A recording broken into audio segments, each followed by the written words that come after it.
A debate has ensued between the government of Malawi and other stakeholders over findings of a report by Oxfam on the exploration of petroleum on Lake Malawi.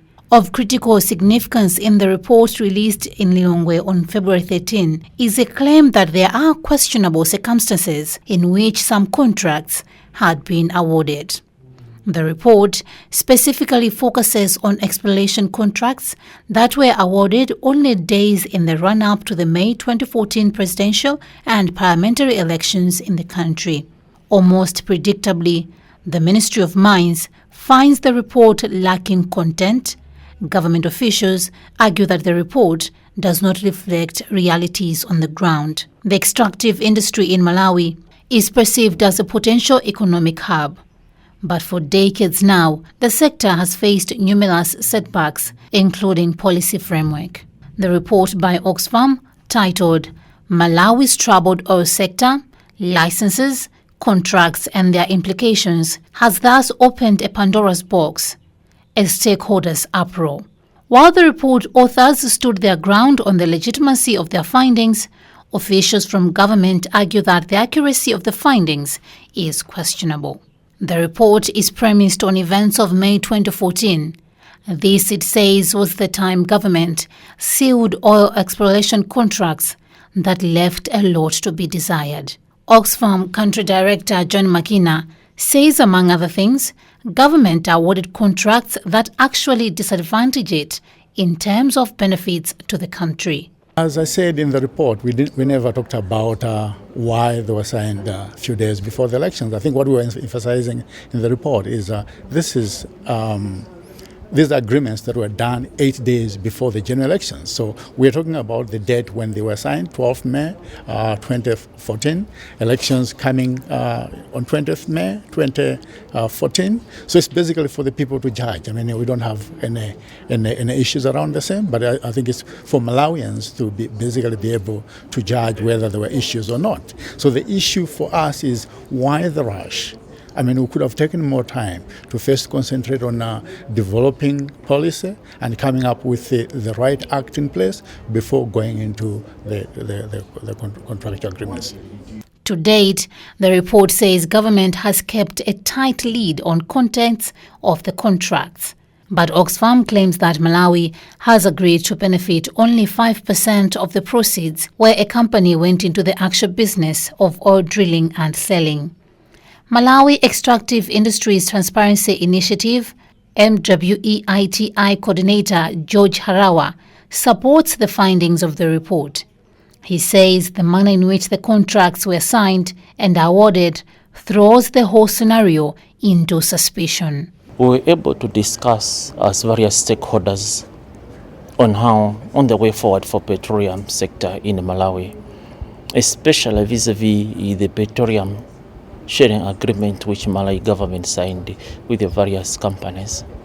We were looking at how those petroleum sharing agreements, how Malawi would benefit from the revenues that will be accrued from future oil that will be produced in Malawi. From now, we've discussed the continue for various stakeholders, government, private sector, and the civil society to be involved in the various discussion that will continue to take place.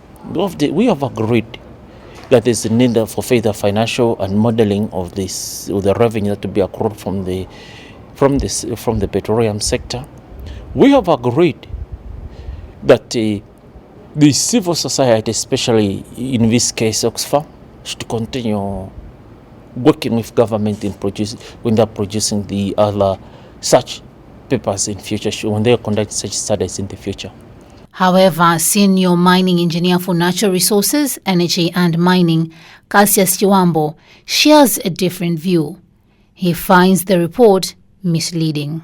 The report, per se, I can say somehow lacks balance because it did not consider the views of government. If you go through the report, you find out that it is reporting basing on the May 2014 signed agreement between government and Rack Gas MB45, as well as government and Pacific Oil.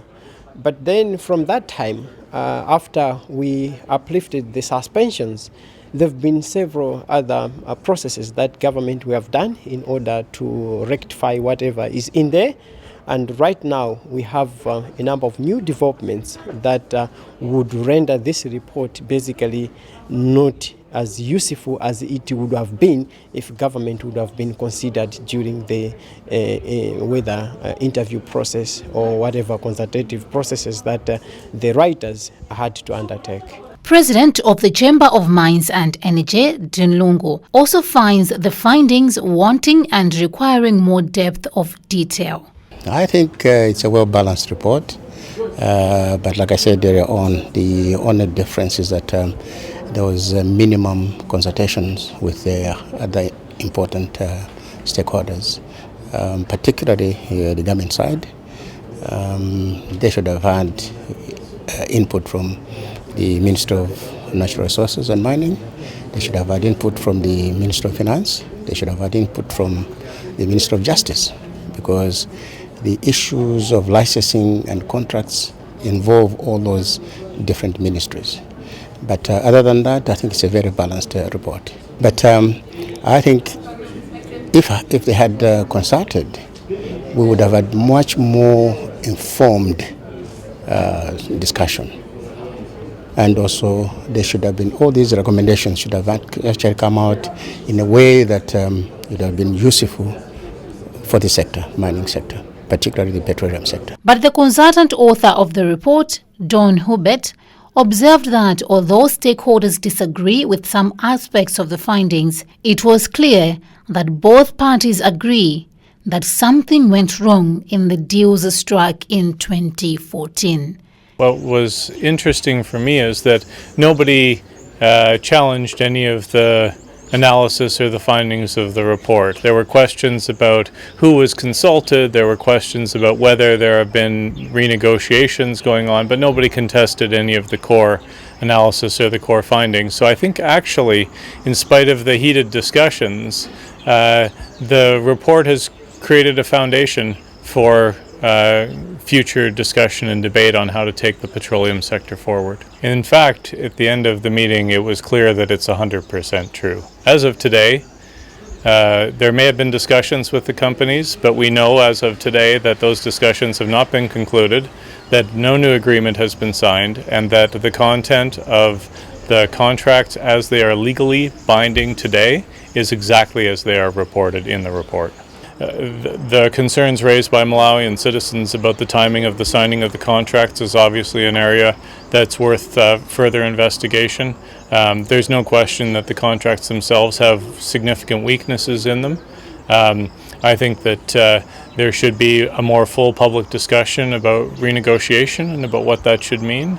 And ultimately, I think that the sequencing was a problem in these contracts. It's crucial to put in place a good policy foundation and a good legal foundation before you negotiate contracts, and to try to move very quickly to negotiating contracts because investors are interested may make sense in the short term, but the contracts could have a lifespan of 30 years, and so there's no reason to rush. Extraction of oil is yet to begin in Malawi.